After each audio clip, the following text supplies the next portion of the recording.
And as you can see right here, when I updated my credit report, it shows that my credit scores dropped a few points across the board. All right, ladies and gents. So I always show you on this channel, credit score increases, great testimonials, success stories, things of that nature. But I sometimes want to show you not really the dark side, but what can actually happen if you don't stay militant and diligent when it comes to your credit scores. All right. So as you seen on the screen earlier, yes, those were my actual scores. If you go look at the dates, it's actually valid.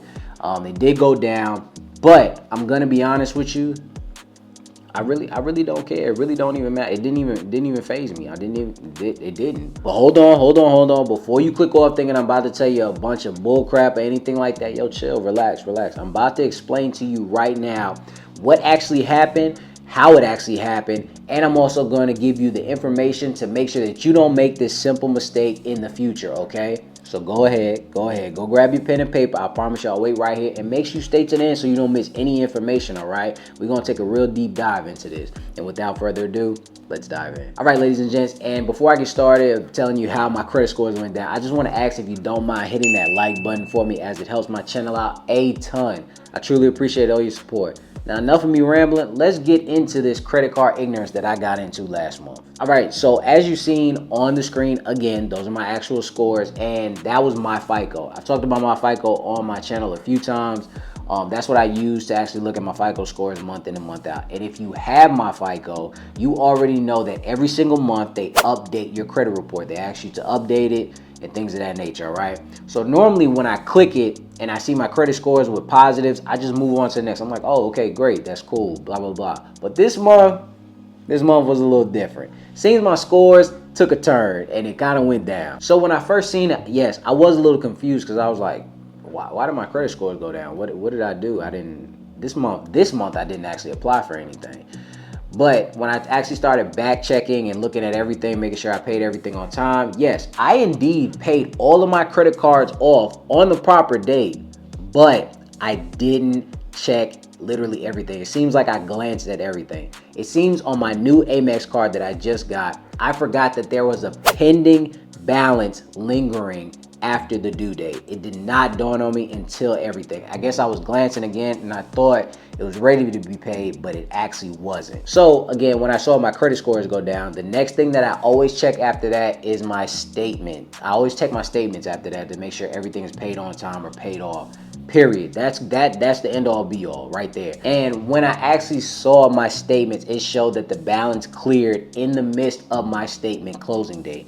And if I don't know how everybody is on Amex, but my statement closing dates are always 7 days after the due date. So normally if it comes to the due date, I always don't touch my credit card again until after that 7-day period, because I don't want anything to, again, hit my credit report stating that I didn't pay for something in time, and then it goes to the credit bureaus and then my credit score goes down. This is why I try to stay diligent with everything. This is also why when I speak to people on consultations or in the program, I always tell you, hey, know your due date, know your statement closing date, and do not touch it in between that time. I always tell everybody that. I don't care if it's 14 days past the due date. You do not touch that credit card. Now, normally what I do with my credit cards, I always pay everything off by the due date. I try not to leave balances and things of that nature. I just pay everything off. If it's X amount of dollars, I'm paying exactly that. Especially for this card and Amex as well, because since I left an unpaid balance on my credit card, my credit algorithm didn't like the change, so of course it dropped me. It didn't appreciate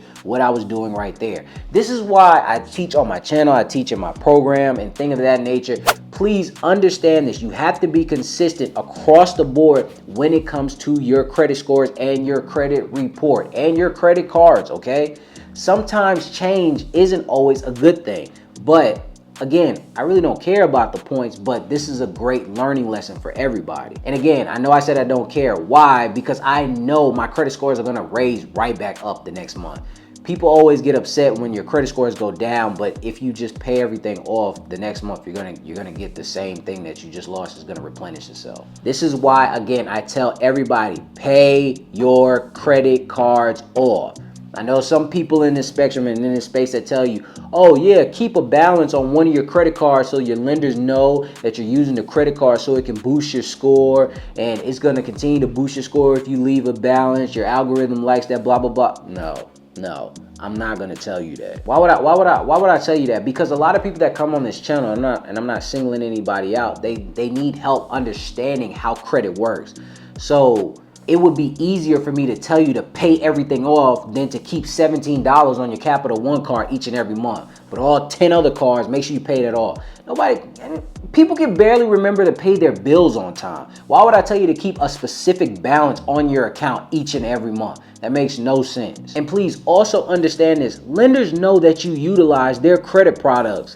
Due to them having to charge the merchants and the businesses that you use to swipe that card with them, they have to charge them a fee for swiping that card, okay? Yes, this is exactly how it works. I promise you your lenders aren't sitting in a conference room twiddling their fingers hoping that you use the credit card and they see it on your statement this month. That's not how it works, all right? Please, they see everything. They know what you're doing, okay? Now, please always understand that knowing your due date and knowing your statement closing date is very, very important. And make sure that you tackle these dates effectively. I need you to have a brand in your skull, or tell Siri or Google, whoever's on your phone, to always remind you. Now, if you're above a 740 and you've done this, then of course you have nothing to worry about. As soon as you pay the little balance or whatever it is off, I promise you your scores again are going to replenish itself by next month. You're human, we all fall short sometimes, but it's all about failing in controlled environments. You can still do that, all right?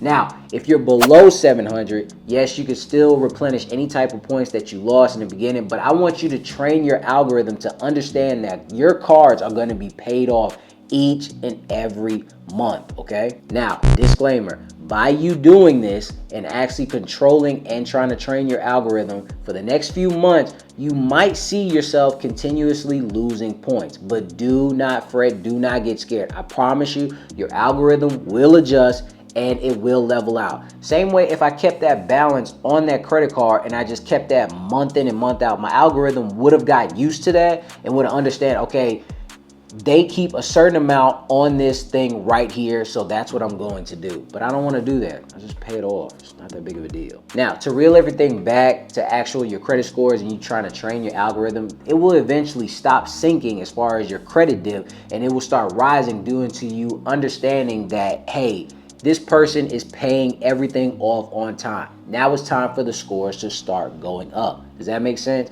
So all the points that you lost in the past, if you're trying to train your algorithm, it will slowly start replenishing itself, and you will still continuously increase your credit scores because you're what? Paying everything off on time. And of course, if you need your credit scores to rise and you have negatives, yes, you still have to get these negatives off. You can't have a 700 credit score with negatives. They're still going to get denied for whatever you're trying to go for. You need to go ahead and join the How to Credit Restoration Program, where I'm helping all of my clients remove negatives off their credit report without lifting a finger, month in and month out. So why not go ahead and sign up for the free 15-minute consultation so you can go ahead and get onboarded into the actual program, so you can get these collections, charge-offs, late payments, and all that removed. You might as well. It's as simple as 1, 2, 3, ladies and gents. And let's just say that you are keeping your balances paid off, keeping them low, you don't have any crazy inquiries or anything like that, and you're looking for business funding, then go ahead and sign up for the next link, which is the funding program, where I can help you access up to 50K all the way up to 300K in funding.